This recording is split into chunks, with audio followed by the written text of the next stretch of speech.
रविवारच्या सुट्टीच्या दिवशी पश्चिम रेल्वेची लोकल सेवा विस्कळीत झाल्याची बातमी समोर येते आहे। आज सकाळी रविवारच्या सुट्टीच्या दिवशी घराबाहेर पडणाऱ्या नागरिकांची मोठ्या प्रमाणामध्ये गैरसोय झाली आहे आणि त्यांना बऱ्याच अडचणींचा सामना करावा लागतोय। वसई ते नायगाव दरम्यान ओव्हरहेड वायर तुटल्यामुळे पश्चिम रेल्वेवरील लोकल सेवा विस्कळीत झाली आहे।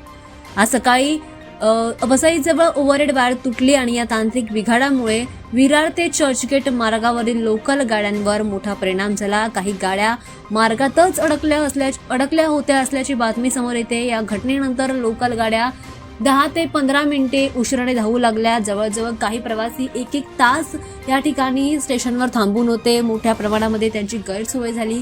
त्यांना त्यांच्या कामाच्या ठिकाणी पोहोचण्यासाठी सुद्धा मोठा विलंब झाला। काही गाड्या एका मागोमाग एक थांबल्यामुळे संपूर्ण मार्गावर खोळंबा निर्माण झाला होता।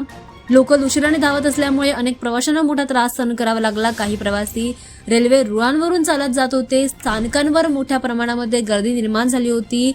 प्रशासनाने लगेचच दुरुस्तीचं काम हाती घेतलं असून टॉवर वॅगनच्या मदतीने ओव्हरहेड वायर दुरुस्त करण्याचं काम सध्या सुरू आहे, हे हाती घेण्यात आलंय। याला आणखी जास्त वेळ लागण्याची शक्यता व्यक्त करण्यात आली आहे। दरम्यान अशा घटनांमुळे मुंबईची लाईफलाईन मानली जाणारी लोकल सेवा वारंवार विस्कळीत होत असल्याचं चित्र आता पाहायला मिळत आहे। दरम्यान अचानक मोठ्या प्रमाणामध्ये खोळंबा निर्माण झाल्यामुळे प्रवाशांनी नाराजी व्यक्त केली आहे, संताप निर्माण केला आहे।